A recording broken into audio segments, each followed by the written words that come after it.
Bonjour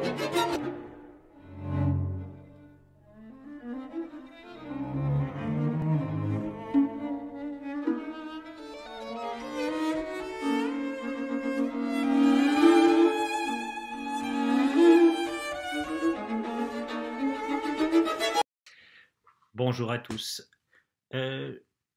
Pour commencer, je vous ai mis deux textes dans Teams. Un que nous allons regarder aujourd'hui, qui est noté OS 11. Alors, ce n'est pas un nouveau système d'exploitation, c'est juste que c'est la manière dont on donne les références bibliques. Le livre d'Osée, OS, et le chapitre 11. Je vous ai mis un second texte qui est tiré de l'évangile de Saint Luc que nous regarderons demain.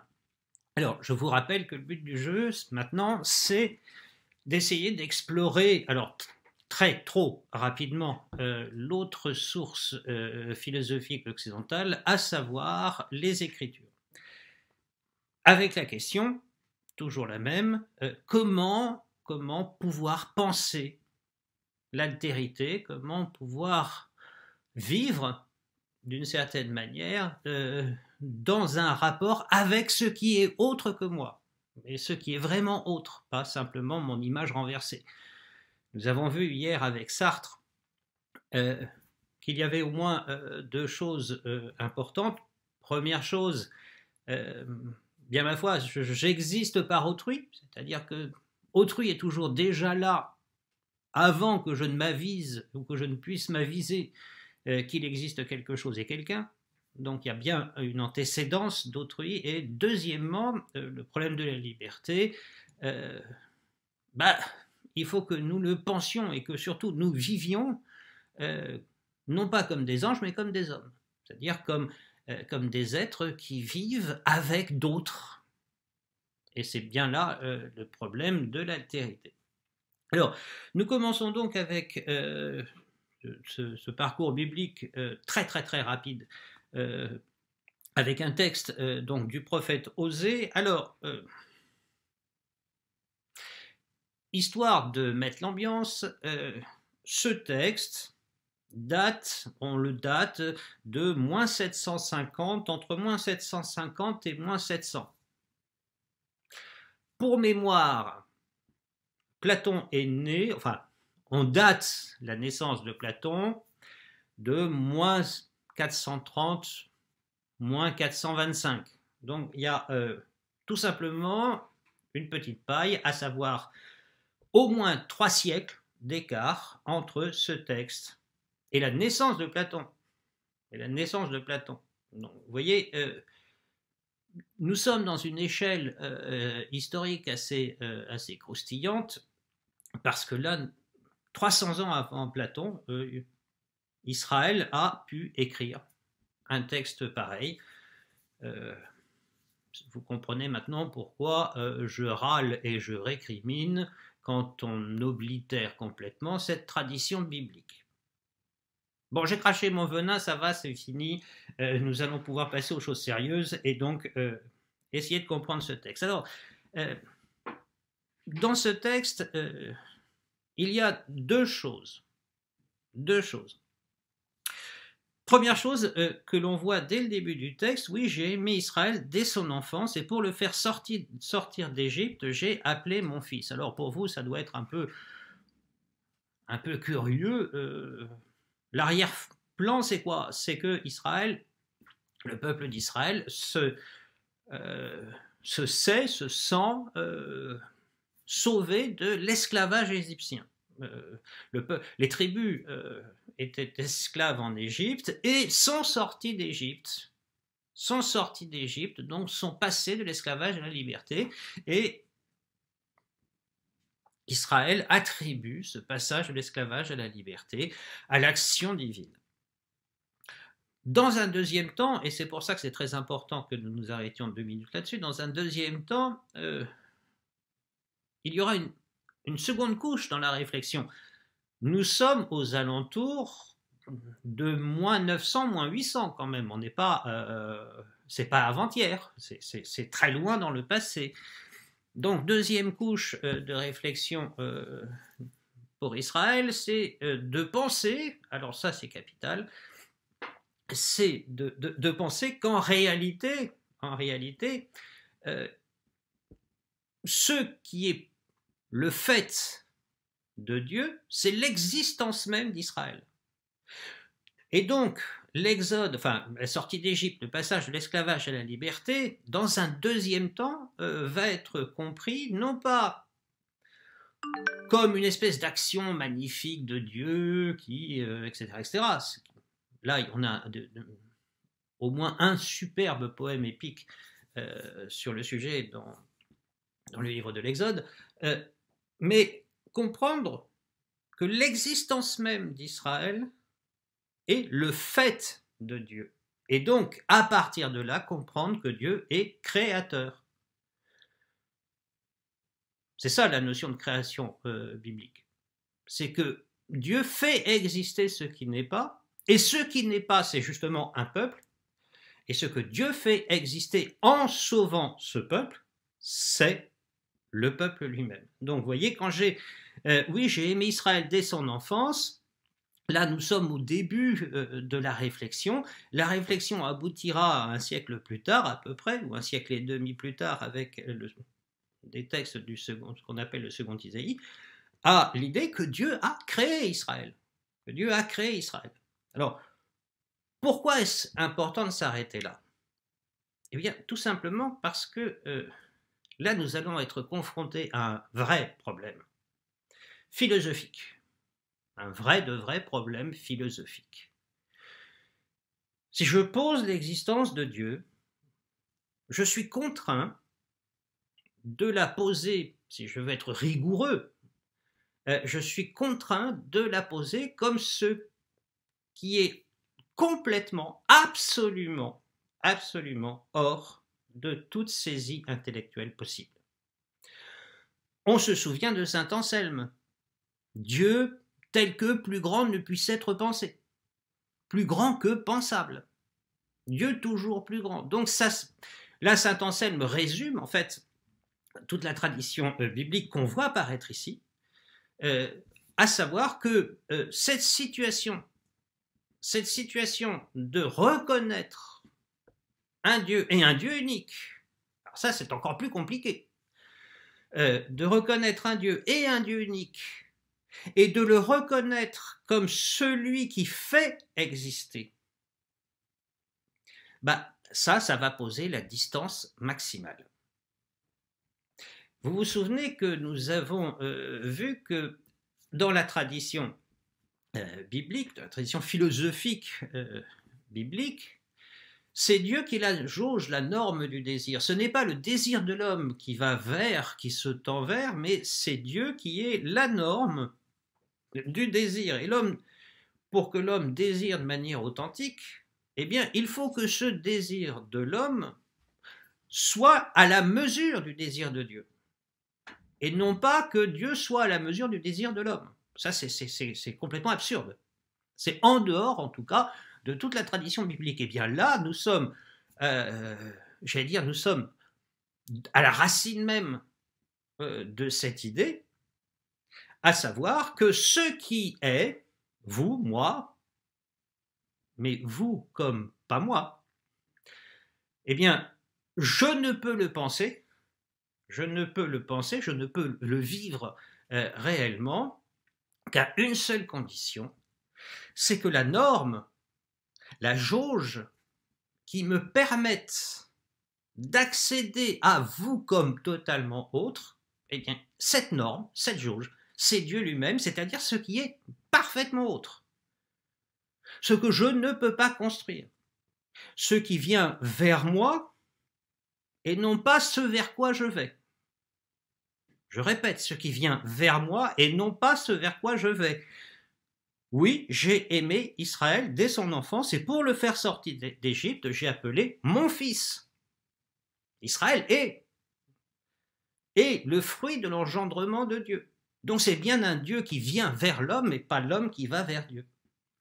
Et ça, c'est déroutant. Philosophiquement, ça va signifier que dès lors que je vais essayer d'approcher autrui, Si Dieu est la norme de cette altérité, j'approche autrui en me sachant au point de départ, incapable d'atteindre cette altérité. C'est-à-dire que, alors on va plagier Saint Anselme, de temps en temps ça fait du bien, un petit plagiat. Eh bien, ça va exiger que nous pensions qu'autrui est plus autre que pensable. Autrui est plus autre que pensable. Il n'est pas à ma mesure. Vous n'êtes pas, soyons clairs, vous n'êtes pas personnellement à ma mesure. Vous voyez que là, nous sommes dans une subversion complète, mais vraiment complète, de toute cette tradition que nous avons essayé de regarder, un peu psychotique, de la philosophie. Moi, ma vie, mon œuvre, mon nombril, et puis peut-être qu'il y a quelque chose d'autre qui existe que moi. Là, nous sommes exactement à l'inverse. Exactement à l'inverse. Si Dieu dit que d'Égypte, c'est-à-dire de l'esclavage, de la non-humanité, il fait jaillir une humanité nouvelle, qui est Israël, etc., eh bien ça va signifier que je dois mon être, mais mon être personnel, à ce qui n'est pas moi, mais ce que je ne peux pas atteindre comme non moi. Oui, alors là, bon, excusez-moi, ça devient un peu compliqué. Je reprends. Ça va signifier que l'altérité, penser ce qui n'est pas moi, est pour moi impensable. Et cependant,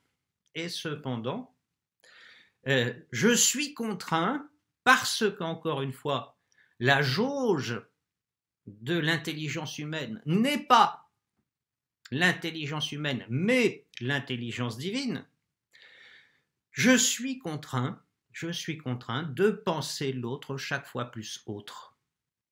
Ça, c'est, j'allais dire, cette tradition qui a été complètement occultée. Hein. Nous avons vu que ça a bien du mal à exister, cette affaire-là. Bon, si l'éducation nationale m'offrait le luxe de pouvoir vous faire des cours de théologie, on peut tracer, à travers l'histoire de la philosophie, on peut tracer d'une certaine manière et suivre une espèce de fil d'or de ça à travers la réflexion théologique cette fois-ci. Parce qu'il va falloir que je pense Dieu comme tout autre. Il va falloir que je pense Dieu et que je pense Dieu en lui-même comme tout autre. Bon, on fait de la théologie, stop, on s'arrête là, revenons à nos moutons philosophiques. Deuxième chose, alors, vous trouvez ça à la fin du petit texte. Bon, vous laissez tomber Admas et Boïm, etc., Ephraïm, tout ça, c'est des ces histoires de bédouins dans le désert. Bon, oui, ça a un sens. Mais on laisse tomber.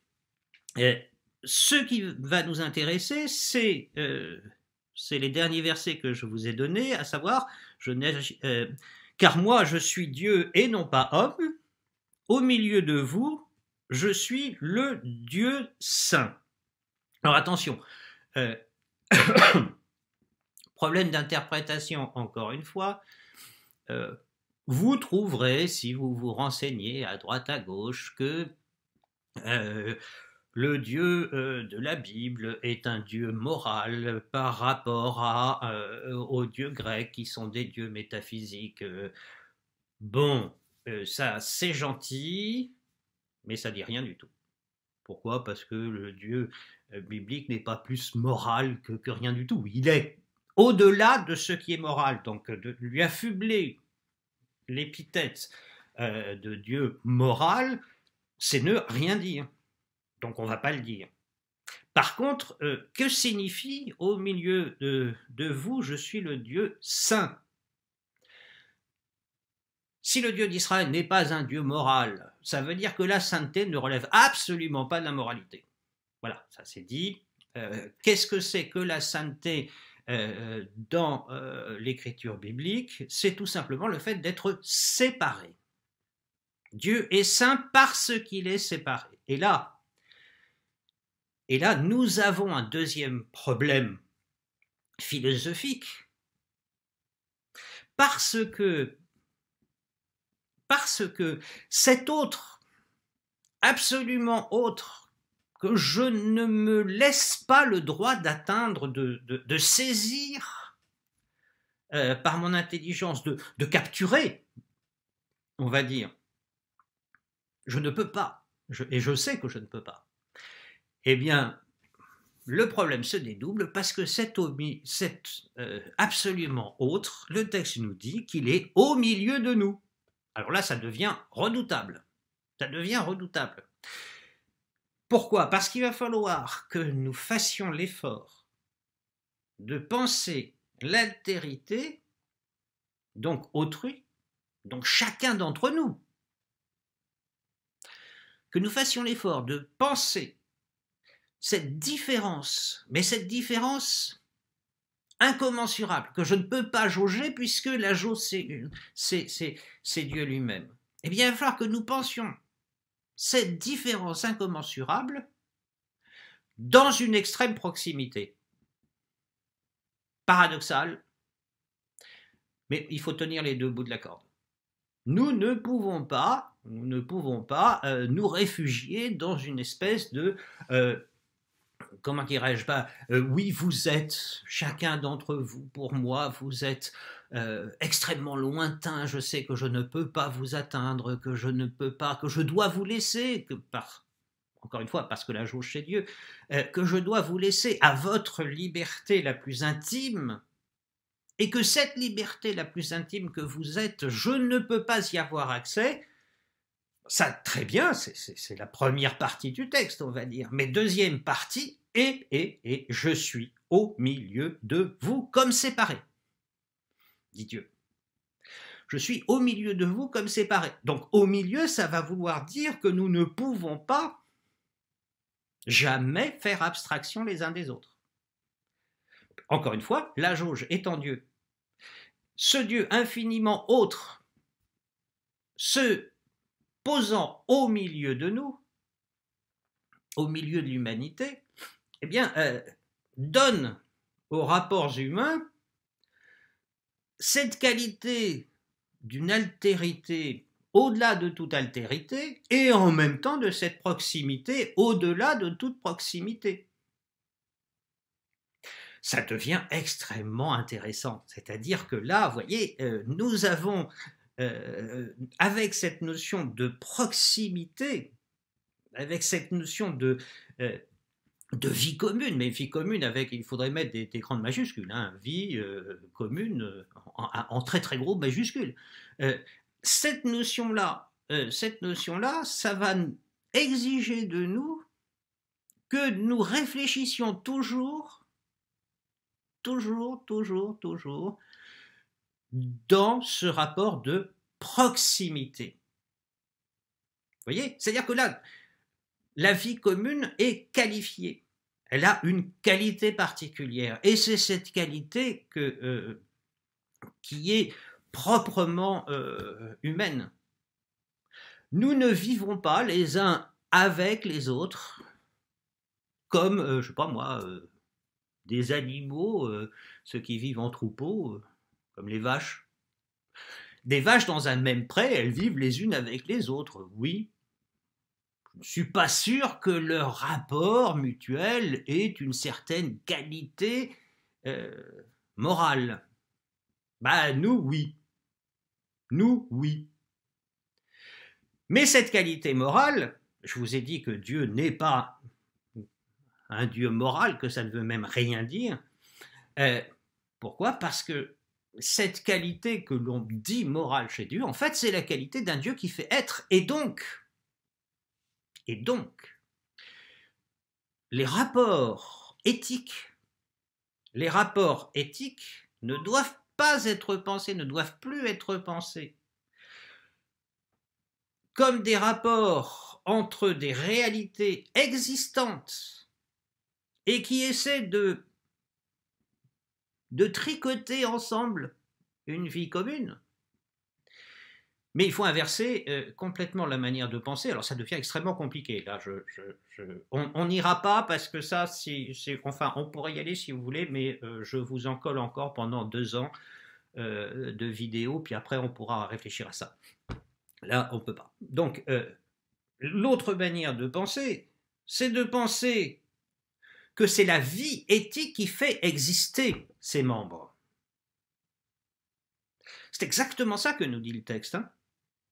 C'est exactement ça que nous dit le texte. Ce Dieu qui est Dieu et non pas homme, c'est-à-dire absolument autre que toute humanité possible, donc autre que ce que moi je peux penser. Dès lors que je me dis oui, Dieu, il est ceci, il est cela, c'est terminé. Je ne suis plus en train de parler de Dieu, je parle de mon fantasme. Bon, ça, c'est pas biblique. Donc ce Dieu qui est Dieu et non pas homme, eh bien, il est au milieu de nous. Et c'est cette existence au milieu de nous qui fait exister nous. Ça va signifier que, comme Dieu est créateur, eh bien, si je veux réfléchir, on fait de la philosophie, si je veux réfléchir à la vie éthique à partir du modèle que me donnent les Écritures, eh bien, je vais devoir réfléchir la vie éthique, encore une fois, à partir de la vie éthique elle-même, et non pas à partir des éléments qui la composent. La grande tradition à partir de Hobbes qu'on a vu, c'est la tradition contractuelle, on va dire. Et nous avons vu que cette tradition, nous avons essayé de la suivre jusqu'à Rawls et Habermas. Le point de départ, c'est quoi? C'est l'existence quasi autonome, parce que Kant est passé par là de toute façon, l'existence quasi autonome de vous, de moi, etc. Et puis comme il faut vivre ensemble, on ne l'a pas choisi, c'est comme ça. Comme il faut vivre ensemble, on va négocier pour que cette vie soit la meilleure possible ou la moins minable possible. Bon, ça c'est une réflexion, j'allais dire, dans sa structure, c'est une réflexion qui est extrêmement classique et qui, je dirais, est triviale. C'est comme ça que naturellement nous envisageons la vie éthique. Mais la tradition biblique nous oblige à la pirouette. C'est-à-dire, c'est la vie éthique qui fait que je suis ce qui je suis. La vie éthique ne fonctionne pas comme la mise en commun de je ne sais quoi, la négociation, etc. Mais c'est au contraire, la vie éthique peut, dans la tradition, et doit, dans la tradition biblique, être pensée comme première. Comme première. C'est elle qui est constitutive de ces éléments, donc de ces êtres vivants que nous sommes. Quand je dis éléments, ce sont des êtres vivants, des êtres libres. Donc c'est la vie éthique qui va constituer, d'une certaine manière, la liberté authentiquement humaine d'un homme. C'est la vie éthique qui va faire que finalement, nous n'allons pas vivre comme des anges. Alors, demain, nous allons regarder un autre texte, alors là tiré du Nouveau Testament, de l'Évangile selon saint Luc, parce que il faut aller jusqu'au bout de la proposition.